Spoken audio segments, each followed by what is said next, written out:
my god! Tapi bohong. Geda gede geda oh.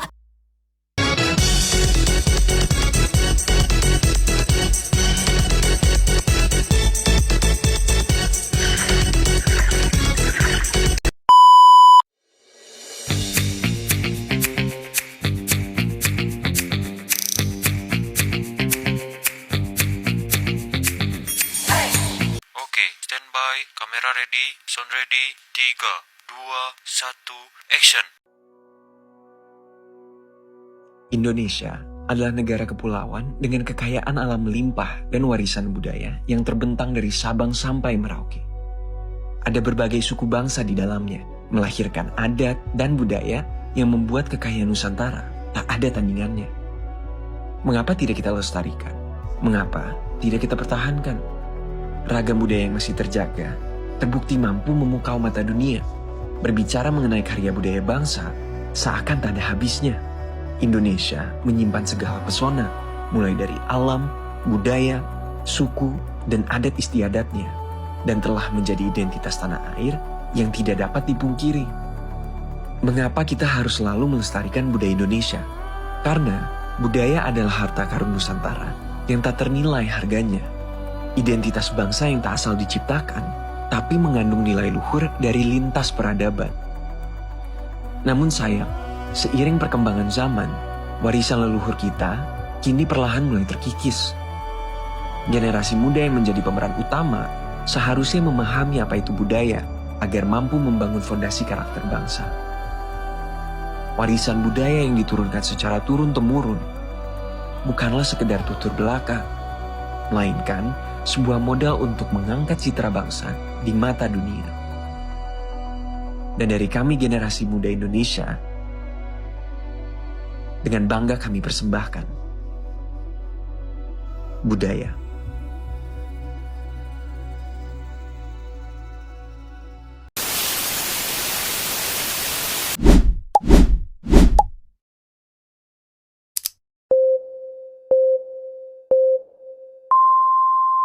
Assalamualaikum warahmatullahi wabarakatuh. Hai semuanya, perkenalkan nama saya Nabila Marhani Prasetyo, NIM F131230166 dari Fakultas Psikologi kelas C sore. Hari ini kita akan ngobrolin topik yang sangat menarik dan dekat banget sama kehidupan kita sehari-hari, yaitu yang pertama tentang budaya dan kepribadian, dan yang kedua tentang budaya dan perilaku sosial. Kayak pernah gak sih mikir, kenapa ya kepribadian setiap orang itu bisa beda-beda? Ada yang pendiam, ada yang rame, ada yang suka kerja kelompok, dan ada juga yang lebih suka menyendiri. Nah, ternyata salah satu hal yang sangat mempengaruhi itu semua adalah budaya lingkungan tempat kita tumbuh, nilai-nilai yang diajarkan, dan kebiasaan kita yang kita lihat dan ikuti sejak kecil. Di video kali ini, kita akan membahas dua hal utama. Yang pertama, hubungan antara budaya dan kepribadian, dan yang kedua, pengaruh budaya terhadap perilaku sosial kita. Kita bahas dengan santai aja kok, pakai contoh-contoh nyata supaya lebih mudah dipahami dan semoga bisa bikin kita lebih sadar tentang siapa diri kita dan bagaimana cara kita berinteraksi dengan orang lain. Yuk langsung aja kita mulai dari yang pertama, yaitu budaya dan kepribadian. Oke, sebelum kita bahas lebih lanjut nih, kita harus tahu dulu apa sih sebenarnya dimaksud dengan budaya dan kepribadian. Kira-kira ada yang tahu nggak sih?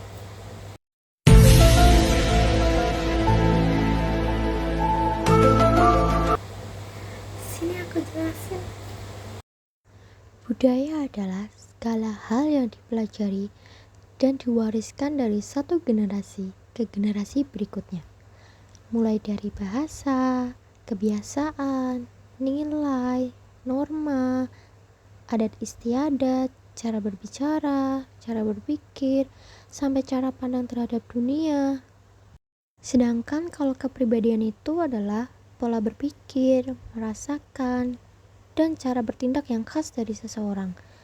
Kepribadian itu bukan cuma hasil dari genetik atau bawaan lahir saja, tapi juga hasil dari interaksi dengan lingkungan, dan budaya adalah salah satu pengaruh terbesarnya.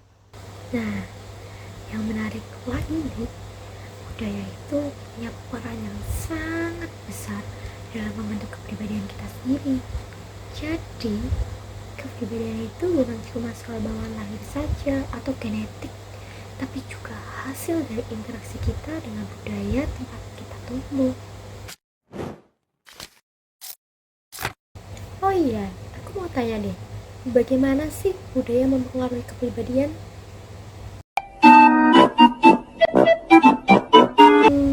Aku punya contoh nyata nih. Yang pertama, kalau kamu diajari sejak kecil untuk mengucapkan salam saat masuk ke rumah, itu bagian dari budaya. Dan yang kedua adalah, kalau kamu di keluargamu makan harus sambil duduk dan tenang, itu juga budaya loh. Bahkan, cara kamu menghadapi masalah atau konflik, itu pun dipengaruhi oleh budaya yang kamu pelajari dari keluarga, sekolah, dan lingkungan sekitar. Budaya itu bukan cuma soal pakaian tradisional atau tarian daerah aja loh. Budaya mencakup banyak hal yang sebenarnya dekat banget sama kehidupan kita dalam sehari-hari. Yang pertama, nilai.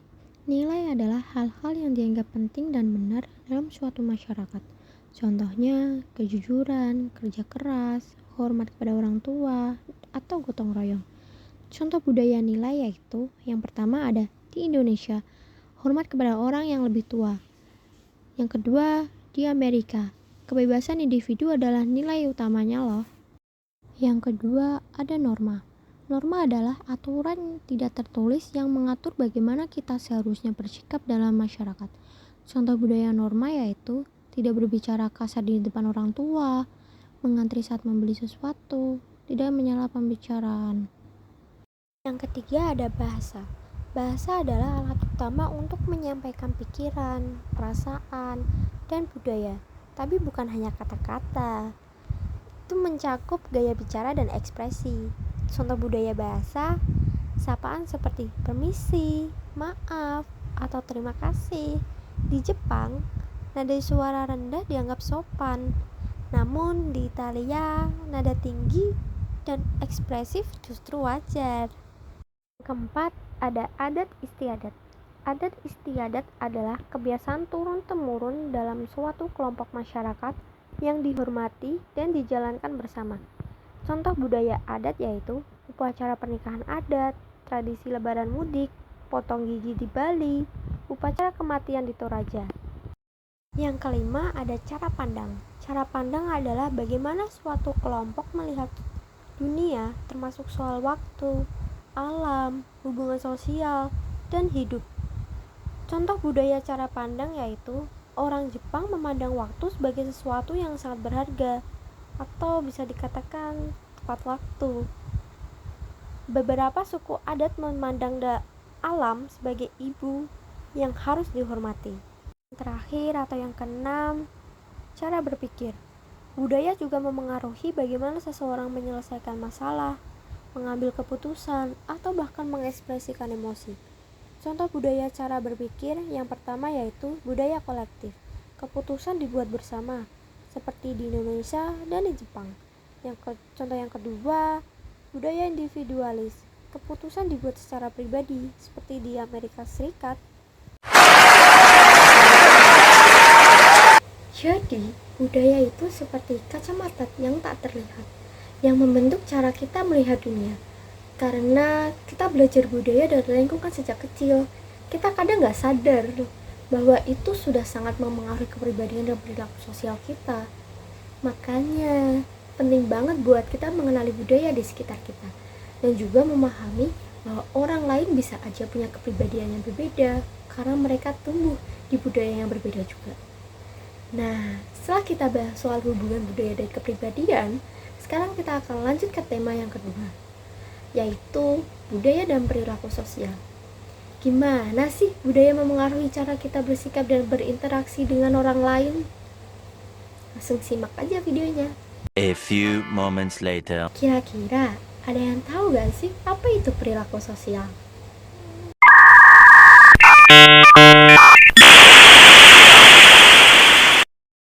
Sini aku kasih tahu. Perilaku sosial itu adalah semua bentuk tindakan atau respon kita yang melibatkan orang lain. Mulai dari cara kita menyapa, cara kita menolak ajakan, cara memberi pujian, menolak orang lain, sampai cara kita merespon saat ditegur. Semua itu masuk ke dalam perilaku sosial. Yang menarik nih, ternyata budaya sangat memengaruhi bagaimana kita berperilaku secara sosial. Budaya mengatur apa yang dianggap sopan, kasar, ramah, atau bahkan cara kita menunjukkan emosi.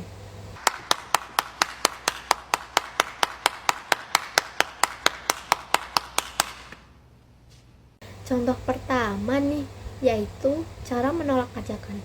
Di Indonesia, kita cenderung menolak dengan cara yang halus dan tidak langsung. Misalnya, saya pikir-pikir dulu ya, insya Allah kalau nggak ada halangan.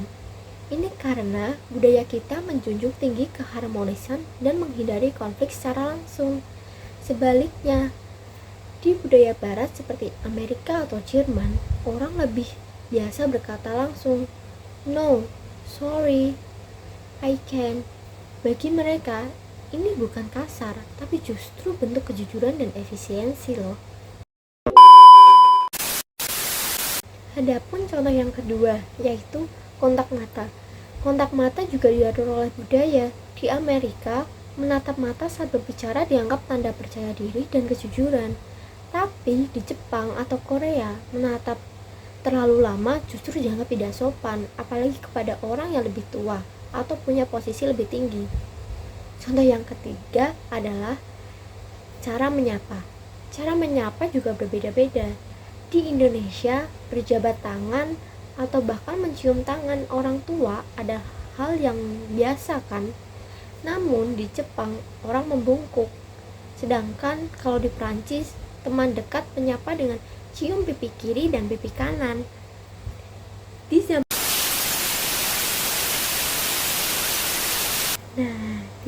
sekarang dengan media sosial dan arus informasi yang sangat cepat, perilaku sosial kita juga ikut berubah loh.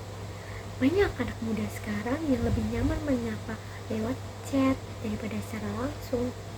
Banyak juga yang mulai mengadopsi gaya komunikasi dari budaya barat, lebih to the point, lebih terbuka, bahkan kadang terkesan berani. Tapi penting untuk kita tetap menyadari agar budaya kita sendiri dan tahu kapan harus menyesuaikannya. Oh my god! Wow! Dengan memahami bahwa perilaku sosial sangat dipengaruhi oleh budaya, kita jadi bisa lebih toleran saat bertemu orang yang caranya berbeda. Misalnya, kalau ada teman yang pendiam, bukan berarti dia sombong. Mungkin itu hanya hasil budaya keluarganya yang mengajarkan kita untuk tidak banyak berbicara. Kalau ada yang terlalu terus terang, jangan langsung bilang dia tidak sopan ya. Bisa jadi dia datang dari budaya yang menjunjung tinggi kejujuran dan kejelasan. Nah, itu dia pembahasan kita tentang budaya dan perilaku sosial. Sekarang kita jadi tahu bahwa banyak hal dalam keseharian kita, dari cara berbicara, menyapa, sampai cara menolak atau mengungkapkan emosi, itu semua dipengaruhi oleh budaya yang kita pelajari sejak kecil. Dan semakin kita mengenal budaya, kita jadi bisa mengatur sikap dengan lebih bijak dan menjalin hubungan sosial yang lebih sehat dengan siapapun dari budaya manapun. Aduh, pening kepalaku. Macam mana boleh jadi macam ni? Oke, gak kerasa aja nih, tiba-tiba udah di ujung pembahasan aja. Jadi gini teman-teman, dari pembahasan tadi kita jadi tahu bahwa budaya punya pengaruh yang besar sekali dalam membentuk kepribadian dan perilaku sosial kita. Apa yang kita anggap sebagai karakter seringkali terbentuk dari nilai-nilai yang diajarkan sejak kecil, baik dari keluarga, sekolah, maupun lingkungan. Semakin kita paham tentang budaya, kita akan jadi lebih terbuka, toleran, dan gak cepet-cepet menghakimi orang lain. Yuk, mulai sekarang kita belajar mengenali budaya di sekitar kita dan menghargai perbedaan yang ada.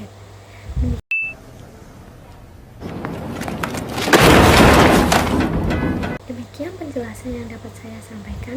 Jika ada perkataan yang salah, baik disengaja maupun tidak disengaja, saya mohon maaf yang sebesar-besarnya. Semoga materi ini dapat menambah wawasan kita semua. Assalamualaikum warahmatullahi wabarakatuh. Terima kasih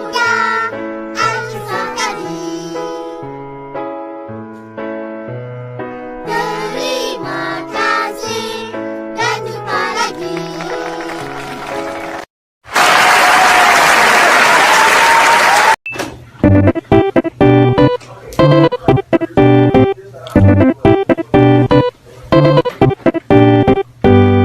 Thank you, everyone. Thank you, Elmar.